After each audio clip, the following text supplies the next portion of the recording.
오늘은 이제 연속 확률 변수 할게. 뭐 양이 별로 안 돼서 아마 금방 끝날 거예요. 내용도 뭐 그렇게 어렵지 않고, 그리고 이제 지난 토요일 날 그 이산 확률 변수에 대해서 우리가 배우잖아요. 그지? 이거랑 이제 비교되는, 이제 구분되는 개념이 이산 확률 변수야. 이 차이가 뭐라고 했지? 딱딱 떨어지는 거랑 그거. 그렇지. 이제 셀 수 있는 거랑 셀 수 없는 거의 차이. 니네 예를 들어서 이런 거 알아? 얘를 y는 2x라는 함수를 그릴 때 중학교 1학년 때 배우는 건데, 이제 정의역이 x는 이제 1, 2, 3 이렇게 이제 주어져 있고, 이제 어떤 함수는 똑같이 y는 2x인데 정의역이 x는 1부터 3까지 이렇게 주어져 있는 거. 그래프가 다른 거 알아? 그지? 여기 얘는 이제 땡땡땡 점으로 찍히고 얘는 1부터 3까지 이렇게 실선으로 찍히잖아. 1부터 3까지 x의 개수는 엄청 많으니까. 그지? 그러니까 점이 모여서 1부터 3까지 무수히 많은 실수값에 대응하는 점을 찍어서 선으로 만드는 거지. 개념이. 이게 이산확률 변수고 이게 연속확률 변수. 그거랑 개념이 똑같다고 생각하면 되고, 이산확률 변수는 이제 셀 수 있는 거, 연속확률 변수는 이제 셀 수 없는 거. 그래서 우리가 예를 들어서 이산확률 변수를 이제 할 때 막 예를 들어 뭐 이런 걸 이제 찍잖아요. 이제 x가 1일 때, 2일 때, 3일 때. 그죠? 그 확률 값은 예를 들어 뭐 4분의 1, 2분의 1, 뭐 4분의 1이 나왔다. 그지? 근데 이제 연속 확률 변수라는 건 이제 셀 수 없는 무수히 많은 실수 값들을 생기는 실수의 값들을 얘기하는데, 뭐 예를 들어 뭐 시간이나 뭐 몸무게, 키 뭐 이런 것들은 다 연속 확률 변수야. 그지? 그럼 뭐 예를 들어서 170cm부터 180cm까지 확률 변수가 몇 개 있어? 엄청 많지. 사실 연속적인 수치니까, 단위니까 이런 게 이제 연속 확률 변수. 딱딱 끊어지고 얘는 연속적으로 이제 이루어지는 함수. 그래서 이제 이게 이제 이산 확률 변수고, 셀 수 있는 거, 얘는 셀 수 없는 거 연속 확률 변수인데, 그럼 얘는 표를 그릴 수 있어요, 없어요? 없어요. 얘는 표를 당연히 그릴 수 없지. 그지? 이것처럼 표를 그릴 수 없단 말이야. 그래서 이제 연속 확률 변수라는 거는 우리가 보통은 이제 그래프를 이용해서 우리가 문제를 풀게 돼요. 그지? 그럼 우리가 확률에 대한 이제 문제들을 막 이제 풀게 되는데, 그러니까 우리 이런 거 봤어, 예전에. 선생님이 이제 그래프도 이제 살짝 그려준 적이 있었는데, 이 연속 확률 변수에 대한 이제 그래프를 그리면 뭐 1, 2, 이제 3 이렇게 되고, 1일 때 한 4분의 1, 뭐 2일 때 2분의 1, 뭐 3일 때 2분의 1, 뭐 이런 식으로 봐서 우리가 그래프를 보고 이 확률에 대한 분포 상태를 좀 확인할 수 있다고 했는데, 근데 이제 연속 확률 변수는 이렇게 나오겠니? 안 나온다고.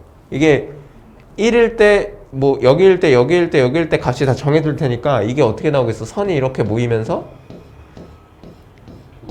그지? 뭐 이렇게 선을 만들 거란 말이야. 그지? 이해돼요? 그래서 이제 이 연속 확률 변수에 대한 확률에 대한 문제는 우리가 그래프를 이용해서 굉장히 많이 풀 거고, 그럼 뭐 예를 들어서 1부터 3까지, 예를 들어서 만약에 이산 확률 변수에서 1부터 3까지 확률을 구해봐 라고 하면 이 확률, 이 확률, 이 확률을 다 더하면 되잖아. 그지? 그럼 연속 확률 변수에서도 1부터 3까지 한번 이제 확률을 구해봐. 근데 굉장히 많잖아요, 대응되는 값이. 맞지? 그럼 이 부분의 합을 어떻게 구할까? 적분을 이용하는 거야. 맞지? 선을 다 모아서 더해야 되잖아. 그럼 선이 모이면 뭐가 되죠? 면이 되지. 맞지? 면이 되죠. 우리 함수에서 면의 넓이는 우리 뭘 이용해서 구하지? 적분을 이용해서 구하잖아. 그지? 니네 적분 배웠지? 이제 그렇게 되는 거야. 그래서 이 부분이 기말 파트로 넘어가는 거지. 수투를 2학기 때 배우니까. 1학기 때는 절대 배울 수 없죠. 자, 그래서 지금 이런 내용들을 이제 배우는 거고, 그래서 이제 여기 이제 선생님이 이제 얘기한 이제 내용들이 여기 이제 나오게 되는 거예요.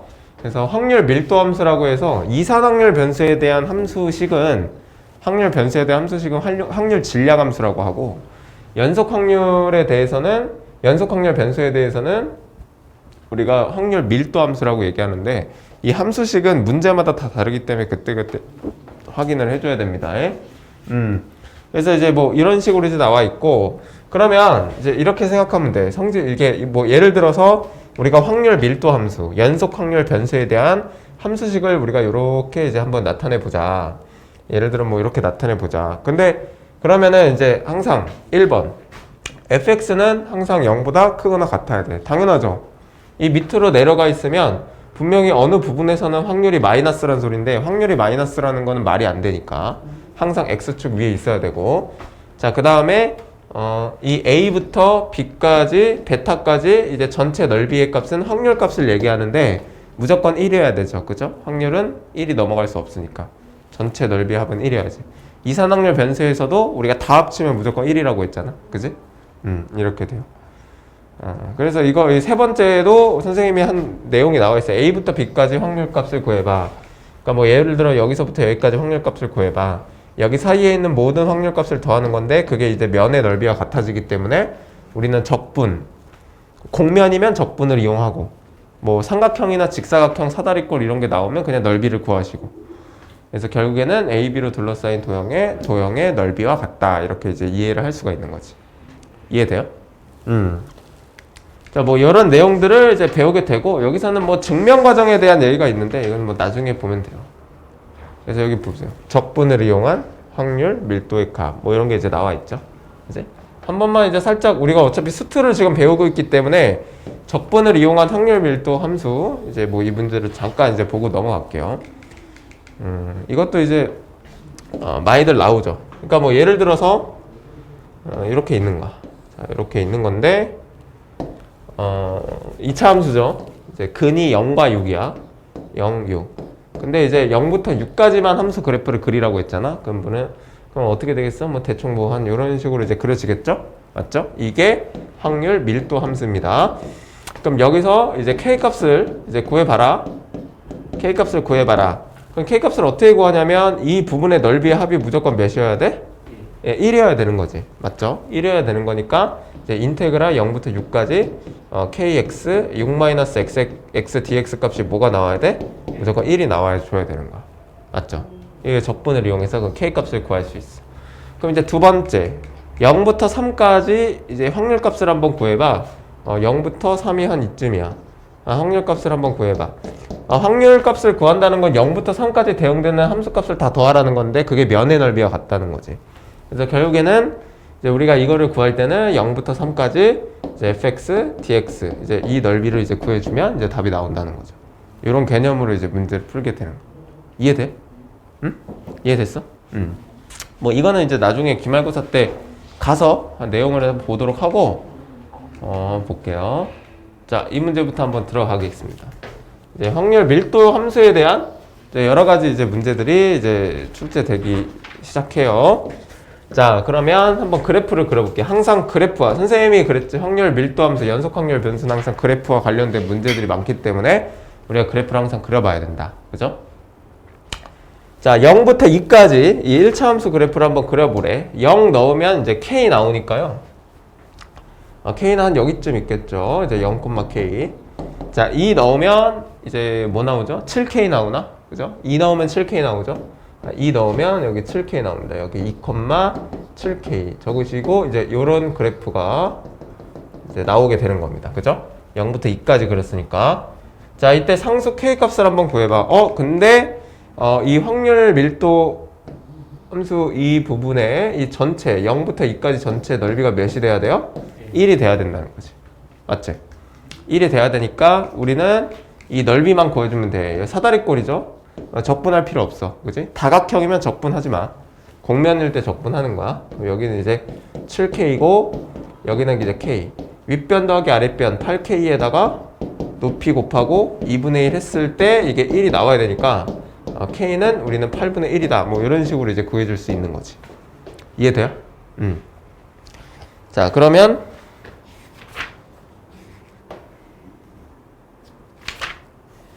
밑에 뭐 간단하게 풀어볼까? 207번? 뭐 너네들밖에 없으니까 지금 207번 좀 어려운 거 하나 풀어봅시다. 다음 문제 필수예제 15번으로 한번 넘어가 볼게요. 자, 확률 밀도 함수 그래프를 이용해서 확률값 구하기. 뭐 똑같습니다. 이것도 K값 구한 다음에 0부터 2분의 1까지 구해보자. 한번 그래프를 그려봐야겠지? 그래프를 한번 그려볼게. 자, 0부터 1까지는 KX 그래프래. 0 넣으면 0 나오고, 1 넣으면, 이제 뭐, 어딘지는 모르지만 이제 K 나오겠지? 이제 이렇게 이제 그려주고, 됐지? 그 다음에 1 넣으면은 K 나오니까 이제 연속이네? 맞지? 연속이고, 2 넣으면 0 나오니까, 이제 이렇게 1차 함수 그래프 쫙 그려주면 되겠지? 그죠? 그러니까 이 넓이가 일단 1이 돼야 되니까, 우리 K 값을 먼저 구해보자. 이제 높이는 이제 2, 밑변 2, 높이는 이제 K니까 2분의 1 곱하기 K 곱하기 2 했을 때 1이 나와줘야 되니까 우리 K는 1이라고 살짝 구할 수 있어요. 그죠? 맞지? 이렇게 되고 이 상태에서 0부터 2분의 1까지 2분의 1이면 한 여기쯤인데 여기까지 이제 이 넓이를 한번 이제 구해보자. 이제 이런 내용이에요. 자, 그럼 여기 이제 밑변의 길이는 이제 2분의 1이고 이제 높이만 구하면 되는데 높이는 2분의 1에 대한 함수값이니까 여기다 이제 2분의 1 넣으면 되죠. 이제 2분의 1 K인데 K가 1이니까 여기는 2분의 1이야. 그럼 이제 2분의 1 곱하기 2분의 1 곱하기 2분의 1. 자, 2분의 1의 세제곱이니까 우리 답은 이제 8분의 1이라고 이제 구할 수 있을 것 같아. 그죠? 간단하게 이런 식으로 구해주시면 됩니다. 되게 쉽죠? 209번 이것도 209번만 살짝 풀고 넘어갈까?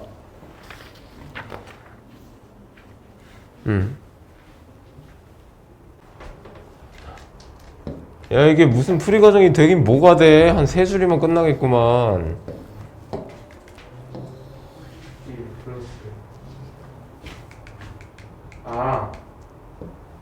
잘못했다. 됐어요. 됐어? 안 해도 돼? 잠시만요.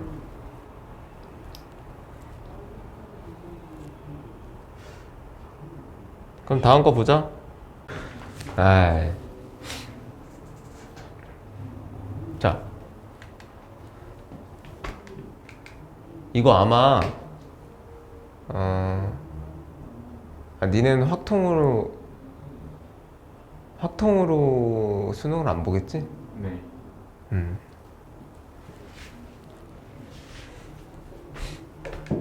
자, 정교분포 보자. 자, 선생님이 정교분포가 어떤 분포인지 한번 얘기를 해줄게. 그러니까 연속 확률 변수 중에 하나인데 잘 들어봐 얘들아. 그러니까 분포라는 거는 이제 어떻게 퍼져 있는가를 얘기하는 거거든. 그러니까 우리가 이제 방금 전에 이제 요런 식으로 이제 우리가 연속 확률 변수에 대해서 확률 밀도 함수의 그래프를 그렸잖아. 맞지? 근데 정교분포라는 게 뭐냐면 이 그래프라는 거는 우리가 딱 그래프 이런 그림을 그렸을 때 약간 1에서 확률값이 제일 좀 크겠다 이런 식으로 2에서는 이제 확률이 0이 나오네 이런 식으로 이제 x에 따라서 좀 확률값에 대한 분포 상태가 어떻게 나오는지 확인을 할 수 있는 거잖아.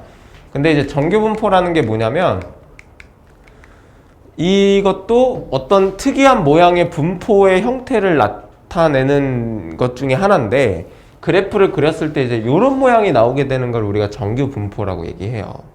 그러니까 예를 들면 이런 거야. 자, 우리 이제 능동고, 능동고가 있어. 능동고에서 우리가 중간고사를 봤는데, 예를 들어서 이제 수학 시험이 수학 평균이 한 50이 나왔어. 보통 한 50 나오지, 그지? 안 나오나? 한 4, 50 나오지 않아? 이제 뭐 한 평균 4, 50 정도 나오는데 어려우면 40점대도 나오고 한 50점 나왔다 치 예를 들어서. 그래서 우리가 이제 이 수학에 대한 점수를 확률 변수 x라고 얘기할게요. 이해돼요? 자, 그러면은 예를 들어 여기가 이제 평균이야. 여기가 이제 평균인데 자, 1등급은 4%, 9등급은 4%잖아. 맞지? 그거 알지? 2등급은 11%, 8등급까지도 11%지. 맞지? 그거 알아요? 좌우 대칭인 거 알아요? 등급 자체가? 알아? 이 새끼 뭐야? 뭐하는 놈이야? 그렇지. 8, 9등급은 신경 쓸 필요 없으니까. 1등급, 2등급이 4%, 11%인 건 알아? 네, 그건 알죠. 그럼. 이 뒤에도 4%, 11%야. 그래서 이렇게 뭐 23% 이렇게 해서 이렇게 좌우 대칭을 이루고 있어요. 그러면 우리가 그래프를 그렸을 때 이 축 x는 50에 대해서 좌우가 똑같겠지. 인원수를 확률값으로 보면은. 왜냐면 9% 나올 확률이 1등급 나올 확률이랑 9등급 나올 확률은 어때? 똑같지. 4%씩 들어가니까. 이해돼? 맞아요? 전체 300명 중에 12명이 1등급이면 12명은 9등급이라. 맞지? 1등급 보는 것만큼 9등급도 굉장히 어려운 거. 맞지? 진짜야. 니네 수능 봐봐, 수능.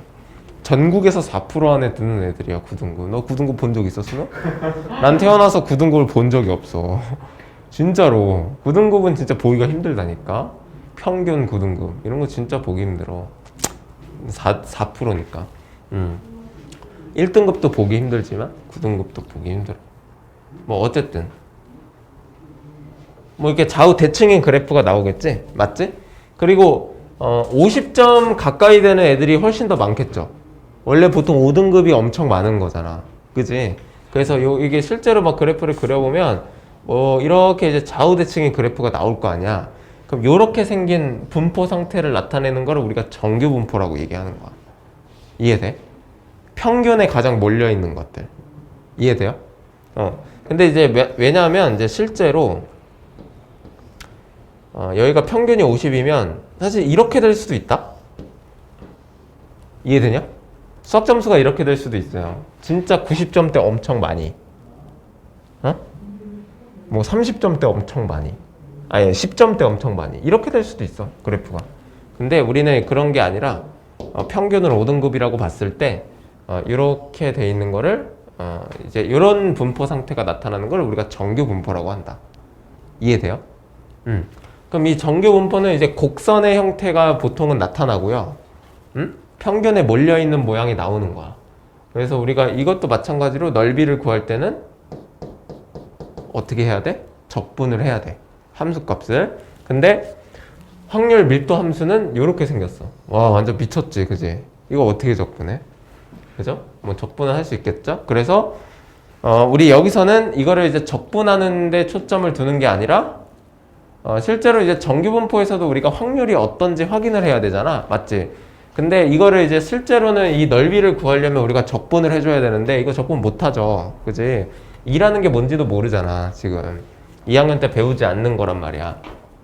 그래서 여기 이제 책에 보시면 우리 이제 모든 수학자들이 이 값을 계산을 해놨어요. 그래서 여기 뒤에 보시면 항상 합통책 맨 뒤를 보면은 합통책 맨 뒤를 보면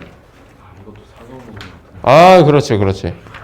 이렇게 표준 정규 분포표라는 이제 수학자들이 다 계산해 놓은 이제 컴퓨터에서 나온 이제 값들이 이렇게 정리가 돼 있어요. 그래서 우리는 표를 보고 이 넓이를 그러니까 즉 확률 값을 구하게 되는 거야. 그런 것들을 여기서 이제 배우게 될 거야. 무슨 말인지 알겠어? 이해됐죠? 자, 그러면 여러 가지 이제 세부 상황에 대해서 얘기해 볼게요. 그래서 우리가 이 m 값을 기준으로 좌우가 대칭인 형태의 분포 상태를 갖는 거를 우리가 정규 분포라고 하고, 우리가 이제 기호로 이 정규 분포의 모양을 나타낼 때 기호로 m, 시그마 제곱이라는 걸 가지고 이렇게 기호를 써요. 우리가 이항 분포도 n, p라고 이제 나타냈잖아. 그거랑 이제 마찬가지로 정규 분포를 n이라고 기호로 나타내고, 여기는 평균 시그마 제곱 이렇게 나타내는 거야.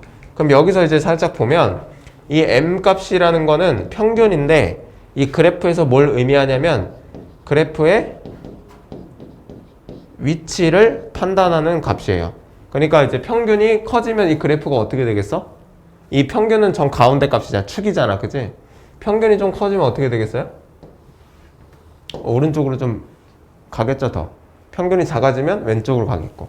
그 다음에 이 시그마는 우리가 뭐죠? 이 표준 편차죠. 표준 편차는 뭘 나타내지? 표준 편차가 의미하는 게 뭐야? 떨어진 그렇죠. 이제 평균으로부터 얼만큼 떨어져 있느냐지.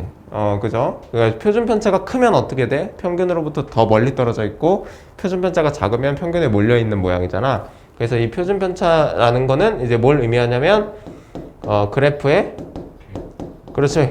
개형을 나타내요. 그러니까 만약에 표준 편차가 작았다. 그럼 평균에 훨씬 더 몰려 있어야 되니까 얘가 이렇게 이제 모양이 바뀌어져. 알겠어? 그리고 표준 편차가 좀 커졌다. 그럼 편차가 크다는 소리니까 평균으로부터 멀리 있는 거죠. 멀리 있는 쪽이 더 많아져야 되니까 그래프가 이렇게 완만한 모양이 이제 되는 거야. 이해돼요? 무슨 말인지 알겠어? 그래서 그래프의 위치와 그래프의 모양을, 개형을 따지는 이제 값들로 우리가 정규 분포를 기호로 이렇게 나타낸다라는 것까지 알고 있어야 돼. 알겠죠? 이해돼? 응.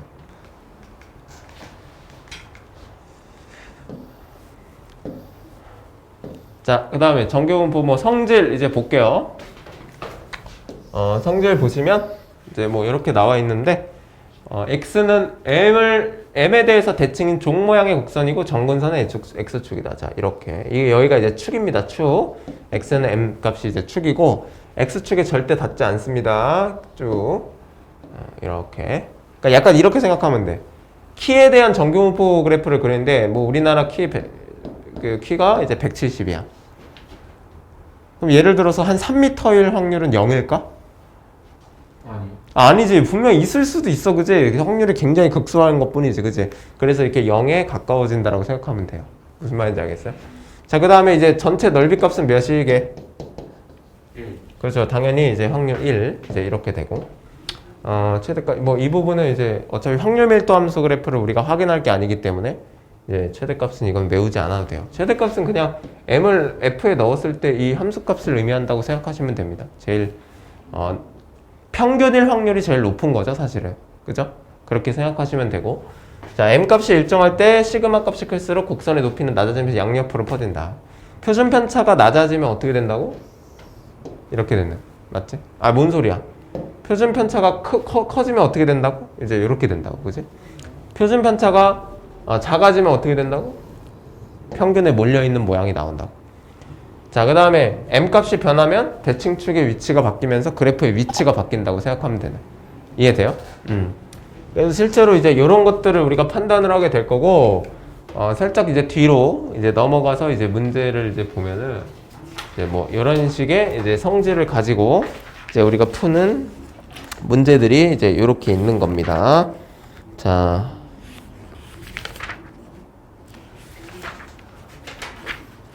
자, 한번 볼게요. 16번. 여기 정규 분포는 통계에서 제일 중요한 파트예요.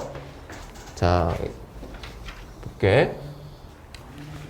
정규 분포의 확률 밀도 함수 그래프의 성질. 자, 이렇게 됐어. 정규 분포 m, 시그마 제곱을 따르는 어떤 정규 분포가 있다. 자, 그러면 x축이 자, 이렇게 될 거고, 평균은 항상 중간이죠. 그러면서 이제 이런 식으로 이제 이런 그래프가 되는데, 12보다 이게 이제 x축입니다. 자, 12보다 작을 확률. 12를 대충 한 여기 있다고 치고 18은 한 여기 있다고 치고 대충 12보다 작은 확률은 이 부분의 넓이를 의미하는 거죠. 맞죠? 그지? 18보다 큰 확률은 이 부분의 넓이를 의미하는 거야. 그지? 이 부분의 넓이를 의미하는 이렇게. 그럼 얘가 무조건 같다고 한다면 어차피 이제 우리가 정규 분포라는 거는 축을 기준으로 좌우가 대칭인 함수이기 때문에 이 m 값이 12와 18의 중간이 돼야겠죠? 맞죠? 그래서 이제 평균은 12와 18의 중간이니까 이제 15다. 이제 이런 식으로 우리가 성질을 이용해서 구하게 되는 거죠. 이런 문제가 이제 수능에서도 이제 심화 문제로 굉장히 많이 출제가 됩니다. 알겠어요? 자, 그럼 이거는 14, 15, 16 다 풀어보세요. 이제 중요하기 때문에 14, 15, 16 다 풀어보세요. 졸려? 야, 평균은 뭐야? 11이지? 네. 아니, 이거는 저번 시간에 배웠잖아. 정리하라고, 이 새끼야. 이거는 이제 뭐랑 똑같아? 이거의 제곱.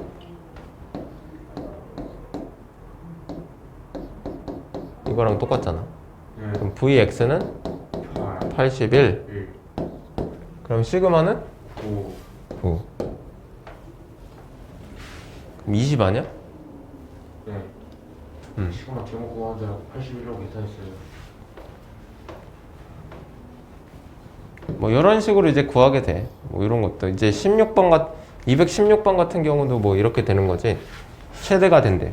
이제 그래프를 이제 그려보면 이제 이런 그래프가 되는데, 이거 보면은 이제 평균이 32잖아.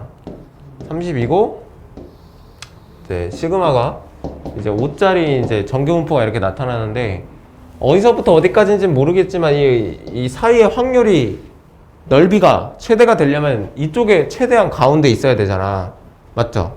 가운데 있어야 되잖아. 이쪽으로 갈수록 넓이가 작아지고 이쪽으로 갈수록 넓이가 작아지니까 최대한 K-3과 K 플러스 1이 중간에 있어야 돼. 맞지? 그러니까 얘네들의 중간이 32가 돼야 되니까 두 개 더하면 2K-2가 이제 32가 돼야 되고 2K-2는 이제 64니까 K는 33 이제 이렇게 나와주면 되죠. 맞지? 이런 식으로 이제 문제를 풀게 되는 거지. 됐어요? 이해됩니까? 되셨죠? 자, 그 다음부터는 이제 표준화해서 이제 확률 구하기인데, 실제로 우리가 이제 구하게 돼요. 자, 예를 들어서 한번 느낌만 볼게. 자, 봐봐. 느낌만 이제 볼 건데, 정규분포가 이렇게 나와 있어. 자, 평균이 40이야. 40이고, 정규분포가 이제 이렇게 나와 있는 상태입니다. 자, 그러면, 시그마가 10이고. 자, 이제 1번. 25부터 40까지 한번 구해봐. 이제 이런 내용인데, 자, 25가 한 여기쯤이고, 40이 한 여기니까, 여기서부터 이 평균까지 이 넓이를 한번 구해봐. 약간 이런 내용이잖아. 그러면 이제 우리가 이 공면의 넓이를 구하려면 적분을 해야 되는데 적분을 못하는 상황이잖아요. 그래서 우리가 뭘 한다? 이 표준화라는 걸 하는데, 그러면 우리 지금부터 이 표준화라는 게 뭔지 한번 확인을 해볼 거야. 알겠어? 자, 표준화라는 게 뭔지 한번 앞으로 넘어가서 이 표를 한번 볼 거예요. 이 표준화라는 거는 자, 약간 이런 내용이면 돼. 잘 봐. 내가 수학에 대한 정규분포를 만들 거야. 그래서 이제 평균 콤마 뭐 표준 편차 이렇게 나오겠죠. 수학에 대한 정규분포를 만들어. 근데 국어에 대한 정규분포를 만드네. 그러면은 이 평균과 이 평균은 각계에서 다르겠어. 수학 평균이랑 국어 평균은 다르죠. 맞지? 그래서 얘를 M1 이제 M2라고 하고 M2, 시그마 2의 제곱이라고. 그럼 얘를 이번에 이제 영어에 대해서 정규분포를 우리가 따질 건데, 영어 정규분포는 또 평균이 다르겠죠. 맞죠? 그리고 표준 편차도 다르죠. 맞나? 그지? 이제 다 달라. 그럼 얘네들을 이제 우리가 한 번에 비교할 수 없을까? 한 번에 비교할 수 없을까? 그럼 얘네들을 하나의 정규분포로 이제 우리가 통일을 해서 얘기를 하는 건데, 하나의 정규분포를 가지고 통일을 해서 하는 건데, 그걸 이제 어떤 정규분포로 만드는 거냐면 표준 정규분포라는 걸로 만드는 거예요. 표준 정규분포. 이 표준 정규분포라는 건 뭐냐면 모두의 평균을 0으로 만들고 표준 편차를 1로 이렇게 통일하는 작업을 얘기를 하고, 이 통일했을 때 이렇게 생긴 정규분포를 표준 정규분포라고 하는 거예요. 표준화를 시킨다는 거예요. 이 세 개를 우리가 비교를 할 수 없으니까, 지금 이렇게 표준화를 시킨다라는 내용이야. 무슨 말인지 알겠어? 이해돼? 하나로 합친다는 거예요. 유성이 이해되냐? 네. 자, 이렇게 되는 거야. 그럼 여기서 확률 변수는 x겠죠? 그죠? x. 뭐 얘네들은 뭐 y가 되겠죠? y. 여기 얘는 확률 변수 이제 뭐 w 뭐 이렇게 됐을 때 요놈의 확률 변수 z로 바꾸는 작업을 얘기를 하는 거야. 그걸 우리가 표준화라고 얘기를 하는 겁니다. 무슨 말인지 알겠죠? 표준화라고 얘기를 하고, 그 표준화를 시키는 방법은 우리 이제 요렇게 나와 있습니다. 정규분포의 표준화. 정규분포의 표준화. 요렇게 표준화를 시키는 겁니다. 알겠어요? 요렇게 표준화를 시키는 겁니다. 그럼 0부터 1까지 표준 정규분포에 들어오게 되는 거예요. 자, 그러면은 다시 문제로 넘어가서, 거기 밑에 표준화 시키는 공식이 나와 있으니까 문제로 넘어가서 어떤 상황인지를 한번 볼게요. 자, 우리 다시 예, 이걸 이제 25부터 40까지 넓이를 이제 구해야 되는 상황이야. 다시 돌아와서. 맞지? 자, 내가 여기서 이제 구할 수 없으니까 어떻게 한다고? 표준화를 시킬 거라고. 자, 표준화를 시킨다라는 거는 어떤 내용이라고 했지? 평균을 0으로 하고 그리고 표준 편차를 1로 만드는 작업이랑 똑같다라는 게 이게 표준화라는 거래. 맞지? 이해돼요? 자, 그 표준화에 대한 공식은 이제 외우셔야 돼요. Z는 시그마 분의 X 마이너스 M. 이제 요건데 여기서 시그마는 표준 편차, M은 평균을 얘기하는 거야. 그럼 얘를 이제 우리가 표준화 시키면 이제 이렇게 되는 거야. 자, 25 마이너스 평균. 평균 몇이에요? 40이죠? 그리고 얘를 표준 편차로 나눠. 자, 그리고 X가 Z로 바뀌고요. 자, 그리고 40을 40으로 빼고 표준 편차로 나눠. 자, 그럼 어떻게 되는 거냐? 예, 10분의 마이너스 15니까 마이너스 1.5 그리고 Z 이제 0 이렇게 이제 바뀐단 말이야. 이해돼? 됐어? 그럼 이거를 우리가 표준 정규분포에다가 이제 찍으면 1.5부터 0까지의 확률이 되는 거야. 그러니까 이런 내용이야. 여기의 확률값, 즉 넓이와 여기의 넓이가 똑같다라는 거지. 그럼 여기서 이거는 어떻게 구하냐? 여기 표가 나와 있습니다. 문제. 자, 대칭성을 이용하시는 거예요. 0부터 1.5까지의 넓이가 몇이라고 나와 있어?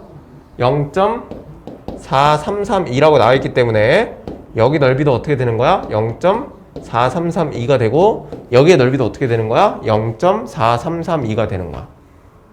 이해돼? 0.433. 자, 그 다음에 볼게. 자, 이번에는 어떻게 구하라는 거냐면 자, 보세요. 잘 보세요. 자, x가 60 이상의 넓이를 구해. 60이면 한 여기쯤 되거든요. 자, 60이면 한 여기쯤 돼야 돼. 자, 요렇게 이 넓이를 구하는 거야. 근데 여기서 못 구해. 그래서 표준화를 시키는 거다. P, Z가 자, 60 마이너스 평균을 10으로 나눈 것과 같다. 그지? 자, 그러면 10분의 20이니까 Z가 2보다 크거나 같을 때 확률을 구하는 거랑 똑같다. 그러니까 이 넓이는 결국에는 이제 어떻게 되는 거예요? 어떻게 되는 거야? 이 이상의 넓이와 똑같다라는 거지. 맞아? 맞아? 자, 그럼 이 넓이만 구해주면 되는데 자, 0부터 Z가 2까지 넓이가 0.477이야. 그러니까 0부터 2까지 여기가 0.477이에요. 그럼 여기 넓이는 어떻게 구할 수 있을까?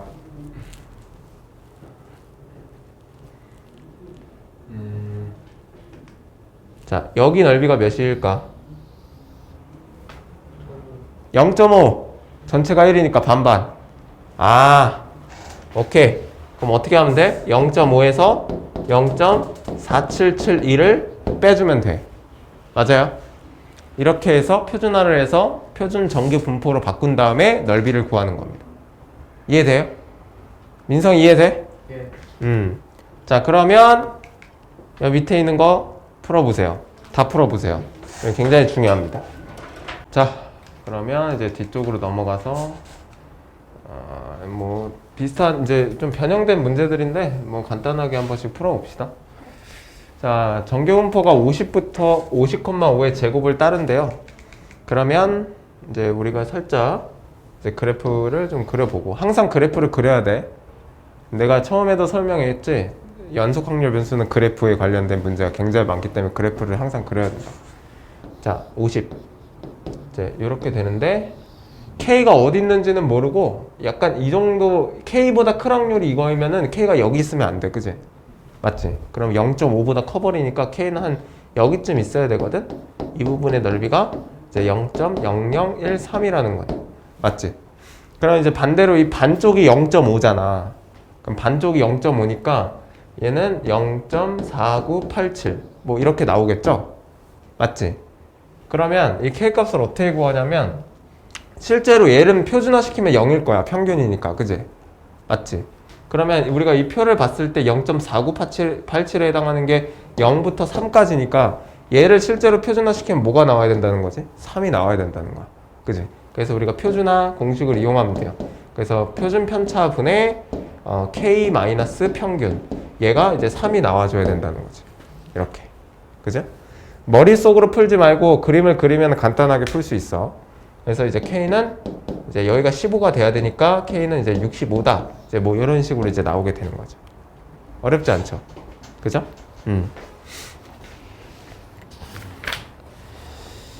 자, 그럼 이제 밑에 있는 거 하나만 풀어볼게. 219번 하나만 확인하고 넘어가자. 똑같은 문제니까. 어렵지 않게 풀었을 것 같고, 그 뒤에 19번, 20번 이제 활용입니다, 활용. 근데 활용도 그냥 이런 내용을 글로 나타낸 거지, 그렇게 뭐 문제는 없어요. 자, 여기 보시면, 자, 고등학생 2학년 1000명의 키는 평균이 164고 표준 편차가 6. 키를 우리가 확률 변수로 잡으면 정규 분포를 따른다라고 했으니까 x에 대한 정규 분포는 이제 164,5의 제곱을 따라가요. 그지? 맞죠? 그대로 나와 있잖아. 그래서 우리가 그래프를 살짝 이제 그려보면 이제 평균이 164고 이제 이렇게 정규 분포 따지는 거야.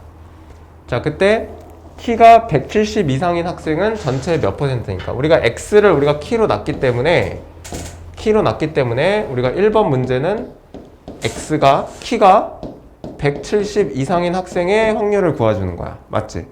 그죠? 170이면 한 여기쯤 있으니까 얘는 표준화 시키면 0이고 얘는 표준화 시켜볼까요?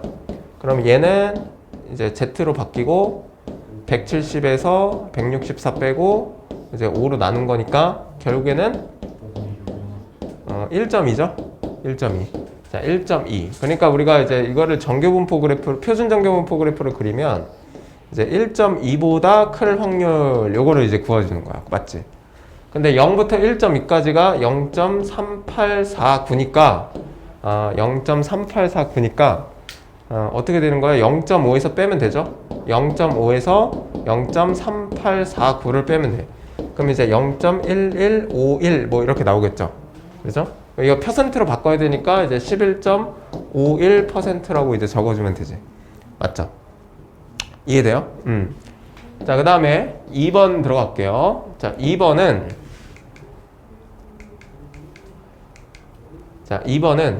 자, 키가 160 이상부터 이제 170 이하까지 확률을 구하는 거니까 사실 이제 표준화 시키면 돼요. 160에서 164를 빼고 5로 나누시고, 그리고 170에서 164를 빼고 5로 나누면 됩니다. 맞죠? 그럼 여기는 이제 어떻게 돼요? 0.4 마이너스 0.8 이렇게 되고 얘 6이죠? 6이면 이제 1.2 이제 이 확률을 구하는 거니까 마이너스 0.8부터 1.2까지 여기 확률을 이제 구해주는 거거든. 근데 0부터 0.8까지가 0.2881이니까 대칭을 이용하면 여기도 0.2881 이렇게 되겠죠? 그지? 그럼 여기서부터 넓이는 0.2881에다가 0.3849를 더하면 되고, 얘는 이제 0, 3, 7, 6 이렇게 되겠죠? 0.6730 맞죠? 그럼 이제 여기서 이제 몇 명인지 구하라고 했으니까 1000명이죠. 1000명에다 이걸 곱하면 되지. 맞지? 그럼 이제 몇 명이요? 673명 뭐 이런 식으로 이제 나오게 되는 거예요. 여러 가지 문제들을 풀어 나가는 거지. 이해돼요? 이해돼? 응? 어렵지 않지? 자, 뒤에 문제도 같이 보고 한 번에 문제 풀자. 자, 요게 이제 애들이 제일 어려워하는 문제인데 이것도 이제 그래프를 그려서 나타내면 굉장히 쉬워요. 정규분포 활용 최대 최소. 자, 320명을 뽑는 입사 시험에 2000명이 응시했대. 응시자 점수의 평균. 응시자 점수를 x라고 두고 x에 대한 정규 분포는 450,75의 제곱을 따라간대. 그지? 그러면 평균이 450이고 얘가 최저 점수 꼴등한 애가 K점이라고 치자. 맞죠? 근데 K점 이상이면 합격할 확률이죠. 맞죠? 그러니까 합격할 확률이 합격 확률이 점수가 K 이상일 때 합격을 하는 거야. 맞지? 최저 점수니까. 그럼 여기 있진 않을 거 아니야. 여기 있겠죠. 한 K쯤. 이렇게. 이거 이상인 게 이제 이 확률이 되는 거야. 무슨 말인지 알겠어? 근데 그 확률이 뭐냐면 2,000명 중에 320명을 뽑는 거니까 이게 2,000명 분에 320명이 합격하는 거니까 이게 이제 확률이 되는 거야. 맞아요? 그러니까 얘가 이제 0.16인데 그러니까 K 이상일 확률이 0.6이라는 거야. 그러니까 여기가 이제 0.16이라는 거고 여기는 0.34인 거지. 맞지? 근데 힌트에서 0부터 1까지가 0.34라고 나와 있기 때문에 얘를 표준화 시켰을 때 1이 나온다는 의미지. 맞지? 그래서 K-750을 75로 나눴을 때 얘가 1이 나온다는 거니까 825점이 되는 거지. 뭔 말인지 알겠지? 이해돼? 인성이 이해됐어? 어? 그 450점에 450점. 아, 예. 그러면 이제 450점이면 여기다 75점 더하면 이제 525점이 되는 거예요. 맞죠? 무슨 말인지 알겠어요? 이렇게 되는 거예요. 어렵지 않죠? 자, 그러면 두 문제, 뭐 다 똑같은 문제고요. 두 문제 한번 풀어볼까? 22번이랑 뭐 25번 뭐 이 정도 한번 풀어볼까? 22번, 25번. 넘어가자. 마지막. 자, 이항분포와 정규분포의 관계에 대해서 이렇게 나와 있는데 이항분포는 언제 이항분포가 나타난다고 했어? 응? 이항분포는 언제? 확률이 독립적으로 시행될 때, 독립사건이 여러 번 반복할 때, 그때 이제 확률의 분포 상태를 우리는 이항분포라고 얘기한다. 그래서 bn, p로 나타나고 이 n은 뭘 의미하죠? 그 횟수. 횟수. p는 그 사건이 일어날 확률. 그죠? 근데 우리가 이항분포는 이산확률 변수예요. 맞죠? 셀 수 있죠? 몇 번 일어나는지 셀 수 있어요? 셀 수 있죠. 이산확률 변수고 연속확률 그 정규분포는 연속확률 변수인데 이게 이제 이산확률 변수랑 연속확률 변수의 관계에 의해서 이게 어떤 관계를 갖고 있는지를 이제 확인을 할 거야. 자, 이항분포에서 평균 구할 수 있어요? 평균 구할 수 있나? 네, 평균 구할 수 있어요? 네. 얘네들이 곱하면 되죠? 네. 분산도 구할 수 있나? 얘네 곱하고 반대 확률 곱해주면 되죠. 그럼 표준편차도 구할 수 있을 것 같은데? 그지? 루트 분산 이렇게 이제 구할 수 있을 것 같아. 자, 어떤 관계가 있냐면 분명히 이항분포는 이항분포는 이산확률 변수, 셀 수 있는 변수인데 변수에 대한 확률 분포인데 실제로 우리가 뭐 예를 들어서 이제 횟수를 한 뭐 10번 하겠다. 그러면 이제 우리가 표를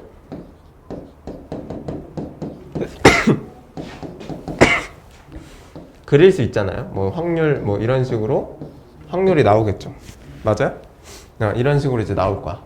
그러면 그거 우리가 그래프로 표현을 하면 뭐 대충 0일 때는 이 확률, 1일 때는 이 확률, 2일 때는 이 확률 뭐 이런 식으로 나올 거 아니에요. 근데 n을 충분히 크게 하면, 그러니까 시행 횟수를 충분히 많이 하면 이 그래프의 모양이 점점 어떻게 되겠다? 정규 분포처럼 바뀌겠다 라는 거야. 그래서 이항분포에서 n의 횟수가 엄청 많이 하면 그 모양이 정규 분포와 같기 때문에 이항분포의 확률에 대한 문제를 정규 분포를 이용해서 풀어도 상관없다라는 거예요. 이해돼요? 그래서 이제 실제로 여기 이제 표현을 해놨죠. 수학자들이 우리가 계산하기에는 좀 힘들고 그래프를 보면 이제 실제로 n이 10일 때, 20일 때, 30일 때, 40일 때, 50일 때 점점 그래프의 모양이 어떻게 바뀌죠? 축이 가운데 있는 정규 분포의 모양으로 바뀌고 있어요. 그치? 그래서 여기서 그럼 중요한 거는 얼만큼 해야 정규 분포로 풀 수 있는 거야? 이거지. 아니 n을 얼만큼 해야 정규 분포처럼 이제 모양이 바뀌고 정규 분포로 풀 수 있는 거야? 근데 이게 굉장히 애매한데 이 n이 충분히 크다는 거는 일반적으로 이제 두 개 곱했을 때 5보다 클 때, 5보다 크거나 같을 때. 그러니까 보통 n으로 따지면 이제 개념서에 어떻게 나와 있냐면 n이 20보다 클 때, 20 이상일 때는 충분히 크다라고 얘기를 한다라고 얘기하는데 그거는 굉장히 애매한 수치고요, 보통. 그러니까 많이 할수록 정규분포 모양이 똑같아진다는 건데 기준이란 건 사실 없어요. 근데 보통 얘기하는 건 한 20, 30보다 30 정도 되면은 충분히 크다라고 얘기를 하고 그냥 너네들이 푸는 문제는 다 충분히 큰 거라고 판단하시면 돼요. 알겠지? 그렇게 이해하시면 돼요. 점점 굉장히 개념이 추상적으로 변하지, 그지? 그지? 뒤에 통계적 추정은 더 심해. 그래서 안 하는 거야. 자, 그래서 이제 이렇게 되는 겁니다. 한번 정규 분포로, 그러니까 이항 분포가 점점 크면 클수록 n의 값이 점점 크면 클수록 이제 정규 분포랑 똑같아진다라고 했는데 여기는 이미 600이라고 나와 있기 때문에 엄청 커요. 그러니까 얘를 정규 분포처럼 풀어도 된다라는 거지. 정규 분포처럼 풀어도 돼. 이게 바로 무슨 법칙이야? 큰 수의 법칙이야. 크면 클수록 된다. 가까이 된다. 자, 그래서 이제 여기서 일단 평균을 구하셔야 돼요. 이제 왜냐면 정규 분포를 나타내려면 우리가 평균과 분산을 알아야 되기 때문에 일단 평균을 구해야 돼. 얘네들 곱하면 이제 240이죠. 그 다음에 분산은 어떻게 되나? 분산은 이제 600 곱하기 5분의 2 곱하기 5분의 3이니까 얘가 240이죠? 약분하면 어떻게 되냐? 80 아니지 48 3 곱하면 8, 3, 24에다가 144 그지? 그럼 표준 편차는? 12니까 우리는 정규 분포 n 240, 12의 제곱을 따르는 이제 정규 분포다라고 놓고 이제 이 확률을 똑같이 구하게 되는 겁니다. 표준화 시켜서 하나만 할게. 똑같으니까 앞에서 얘를 204를 240으로 빼고 이제 표준 편차로 나누고 z로 바뀌고 이거 서술형도 조심해야 돼. x를 z로 무조건 바꿔줘야 돼요. 변수가 바뀌는 거니까 264를 240으로 빼고 12로 나누고 그러면 이건 어떻게 되냐? 16이니까 마이너스 1. 아니지 36이니까 마이너스 3이죠? 이렇게 되고 얘는 24니까 2 마이너스 3부터 2까지 그래프 그리면 평균이 0이고 자 마이너스 3부터 이제 2까지 이 부분의 넓이를 이제 구하라는 거고 0부터 3이 0.4987이니까 여기가 0.4987 대칭성 이용하면 자 0부터 2까지는 0.4772 얘네들 더하면 이제 답이 나오는 겁니다. 이해돼요? 이런 식으로 이제 문제를 풀게 되는 거야. 그 뒤에 가면 이제 또 활용 문제입니다. 활용 문제. 계속 반복이 되는 거죠. 자, 여기도 이제 보시면 한 환자에게 어떤 약을 투여했을 때 치유될 확률이 0.6이래. 치유될 확률이에요. 0.6. 150명의 환자에게 이 약을 투여했을 때 150명은 각각이 독립적인 사건이기 때문에 환자 한 명이 치료가 된다라는 거, 내가 치료되고 너가 치료된다는 거는 서로의 독립이지. 영향을 주지 않으니까. 그래서 얘는 우리가 이항분포를 따라간다. 150, 0.6이라는 이제 이항분포를 따라가고, 그럼 우리는 여기서 이제 평균을 구할 수 있다. 평균은 150 곱하기 0.6에 분산은 150 곱하기 0.6에 0.4까지 곱한 거. 그럼 얘는 이제 90이고 얘는 36이니까 얘는 150이면서 이제 충분히 n이 크기 때문에 근사적으로 정규 분포를 따라가게 돼 있다. 몇이냐? 90,6의 제곱을 따라가게 돼 있다라는 거죠. 그 상황에서 99명 이상이 치유될 확률을 구하여라. 그러면은 우리가 x를 뭘로 놨냐? 사람이 치유되는 횟수로 놨다. 근데 150명 중에 99명 이상이 치유된다. 그러니까 p가 x가 99 이상일 확률을 구해봐라. 그러니까 얘를 표준화 시켜. 199에서 90을 빼야죠. 90 빼고 6으로 나눠. 그러면 p z는 1.5 이상일 확률을 구해라.